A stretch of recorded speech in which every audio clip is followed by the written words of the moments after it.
wabarakatuh. Kami dari kelompok 1 dengan anggota saya sendiri, Safia Fitri, NIM 078. Saya Hana Farhana, NIM 107. Saya Omar Gunawan dengan NIM terakhir 086. Di sini kami akan menjelaskan materi kami yang berjudul pengenalan ilmu dakwah. Silakan menonton.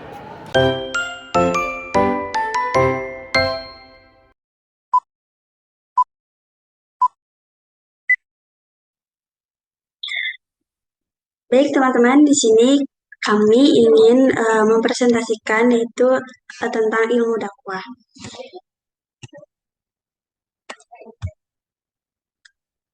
Nah, dengan yang beranggotakan yaitu ada saya sendiri, Safia Fitri dengan NIM terakhir 078. Selanjutnya ada Indra Kusuma Gunawan itu dengan NIM 086 dan ada Hana Farhana dengan NIM terakhir 107.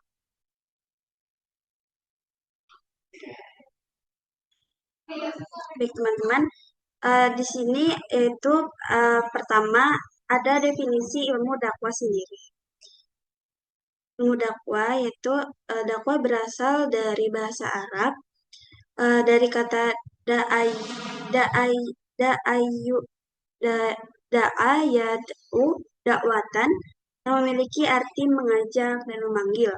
Nah, dalam bukunya uh, Hi- Hidayatul Hidayatul Mursyid yang dikarang oleh Syekh Ali Mashfud, beliau mendefinisikan bahwa dakwah sebagai tonggak untuk mendorong manusia mengajak berbuat kebajikan dan hanya mengikuti petunjuk dari Allah Subhanahu wa taala.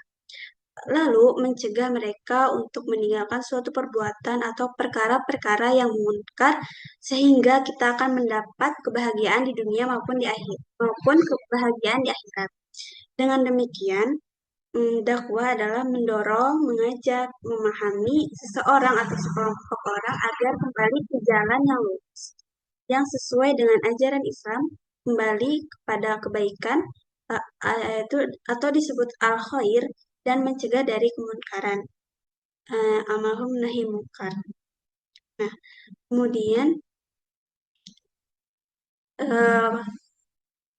dakwah dalam perspektif dalam agama itu agama mempunyai pengaruh sangat besar di dalam kehidupan manusia, tidak hanya sebagai tonggak untuk membentuk sikap moral, tetapi juga membentuk pola pikir pada setiap manusia, sehingga nilai-nilai dan norma-norma budaya dibentuk dari agama. Nah, agama seperti faktor di dalam kemasyarakatan dan sebagai faktor kebudayaan.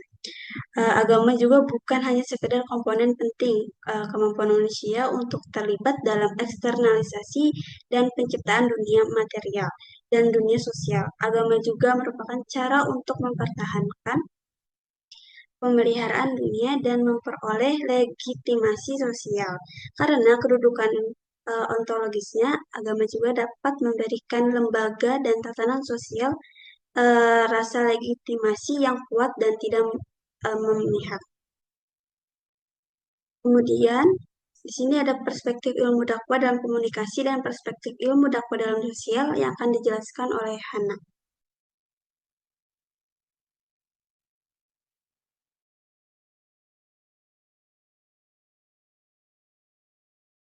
Jadi selanjutnya ada perspektif ilmu dakwah. Yang pertama itu perspektif ilmu dakwah dalam komunikasi, yaitu dakwah dan komunikasi merupakan dua hal yang tidak dapat dipisahkan. Artinya, jika dakwah bersifat empiris dan logis, maka dakwah merupakan salah satu bentuk komunikasi. Dakwah berkarakteristik dengan amar ma'ruf dan nahi mungkar, sebagaimana halnya komunikasi berkarakteristik dengan pesan.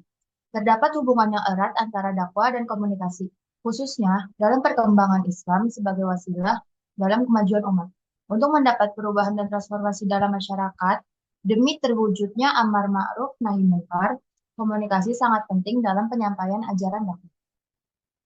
Yang B, ada perspektif ilmu dakwah dalam sosial, yaitu dalam perspektif budaya, ilmu dakwah adalah ilmu yang mempelajari bagaimana menyampaikan ajaran Islam dengan mempertimbangkan nilai-nilai, tradisi, dan kebiasaan masyarakat setempat.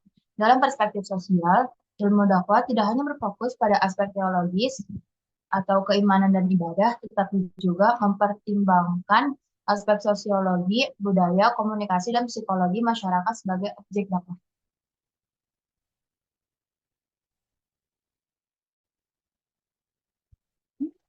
Selanjutnya, tujuan ilmu dakwah yang pertama itu adalah menyebarkan ajaran Islam secara kontekstual. Kedua, membantu akulturasi Islam dengan budaya lokal. Ketiga, mengedukasi masyarakat tentang Islam dengan pendekatan budaya. Selanjutnya, pendekatan budaya dalam dakwah bertujuan untuk memberikan pemahaman Islam dengan cara yang dekat dengan kehidupan masyarakat. Yang kedua, menggunakan simbol budaya sebagai media edukasi seperti seni, musik, dan bahasa daerah.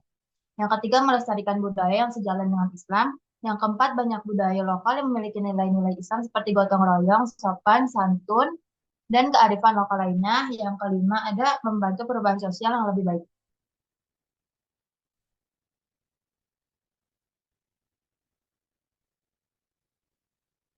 Selanjutnya akan dibaca oleh Indra. Oke, selanjutnya ada prinsip-prinsip dalam dakwah. Yang pertama ada tiga prinsip yang dasar yang harus diperhatikan dalam dakwah. Yang pertama adalah hikmah. Dalam konteks praktik dakwah, istilah hikmah sering diartikan sebagai bijaksana. Selain itu juga dapat digunakan sebagai metode yang berfokus pada kearifan dalam mempertimbangkan budaya. Yang kedua ada mau'izah hasanah atau dialog yang baik. Mau'izah hasanah adalah penyampaian pesan dengan lembut dan penuh kasih sayang. Pendakwah harus mempertahankan konsep yang kedua ini, baik saat seorang pendakwah menyampaikan ajaran agama maupun mengajak orang lain untuk melakukannya. Mereka harus berbicara dengan cara yang sopan dan halus dan tidak boleh menggunakan diksi yang kasar. Yang ketiga ada mujadalah billati ya ahsan atau dialog yang baik. Jadilhum billati ya ahsan adalah cara dialog atau berdiskusi yang konstruktif dan tidak menimbulkan konflik.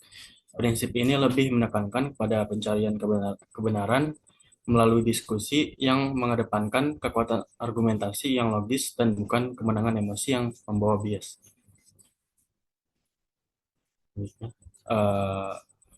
Ada relevansi prinsip dakwah dalam konteks sosial dan budaya. Yang pertama ada dakwah bergantung pada kebudayaan dan kultural suatu masyarakat. Dakwah yang dilakukan dengan menyelaraskan nilai budaya dengan nilai agama dapat memperkuat kesadaran masyarakat tentang pentingnya agama. Selanjutnya ada relevansi prinsip dakwah dari segi sosial. Yang pertama adalah dakwah dengan nasihat yang baik akan memperkuat keyakinan masyarakat untuk mempelajari dan memperdalam agama. Selanjutnya ada dakwah yang dengan dialog yang baik serta dengan penyampaian yang jelas dapat memudahkan jalannya proses dakwah.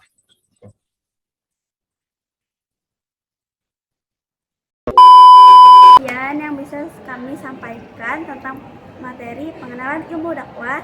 Kurang lebihnya mohon maaf. Wassalamualaikum Assalamualaikum warahmatullahi wabarakatuh.